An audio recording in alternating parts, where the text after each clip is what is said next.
நீங்க வந்து டீ லவரா, உங்களுக்கு ஒரு சூப்பரான ஒரு டீயை வந்து நான் சொல்ல போறேன். அது வந்து வேர்ல்டுலயே இந்த இடத்துல மட்டும் தான் அந்த டீ கிடைக்கும். டீயோட பேர் பார்த்தீங்கன்னா Alampatti ethnic tea, Alampatti ethnic சாயா. ஸோ நீங்கள் இது எங்கே கிடைக்கும் அப்படின்னு பார்த்தீங்கன்னா, நீங்கள் மூணாறுலேருந்து அது அப்படி காந்தலூர் வழியாக வரும்போது நீங்கள் இந்த ஸ்டாப்பில் இந்த இடத்துல நீங்கள் நிறுத்துனீங்கன்னா இங்கே கிடைக்கும். ஸோ அந்த டீ எப்படி ப்ரிப்பேர் பண்ணுறாங்க அப்படின்னு சொல்லிட்டு நம்ம பார்க்கலாமா? வாங்க. இவங்க ஏற்கனவே வந்து என்ன ஆட் பண்ணியிருக்காங்கன்னா, தண்ணியில் வந்து வெல்லம் ஆட் பண்ணியிருக்காங்க. அதுக்கப்புறம் நன்னாரி வேறு தெரியுமா உங்களுக்கு? அந்த நன்னாரி வேரும் ஆட் பண்ணியிருக்காங்க. அப்புறம் ஏலக்காய். இதெல்லாம் கேட்கும் போது நம்மளுக்கே வருது, கேட்கும் போது ஒரு ரெஃப்ரெஷிங் ஃபீல் இருக்குல்ல. ஸோ குடிச்சா எப்படி இருக்கும்?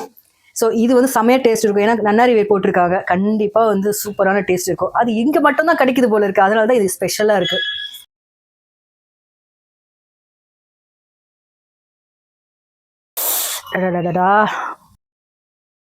நீங்க வந்து ரொம்ப எனர்ஜெட்டிக்கா ஃபீல் பண்ணணும் அப்படின்னா இந்த டீயை சாப்பிட்டு பாருங்க. அதுவும் இந்த மாதிரி ஒரு ட்ரெடிஷனான ஒரு பிளேஸ்ல, இதெல்லாம் ஃபுல்லாவே அப்படியே ஒரு என்ன சொல்றது மண்ணிலே பண்ணியிருக்காங்க.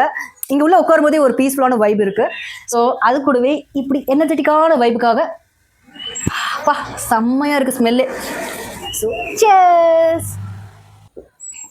வாவ் மச்சான், ரியலி சூப்பராக இருக்கு. நான் எதிர்பார்க்கவே இல்லை. ஆக்சுவலி எனக்கு இந்த மாதிரி இன்க்ரீடியன்ஸ்லாம் கிடச்சுன்னா வீட்டில் தினம் போட்டு சாப்பிட்லாம். ஆனால் இங்கே மட்டும்தான் இது கிடைக்கும். ஸோ அதனால அடிக்கடி காந்தலூருக்கு தான் வரணும்னு நினைக்கிறேன்.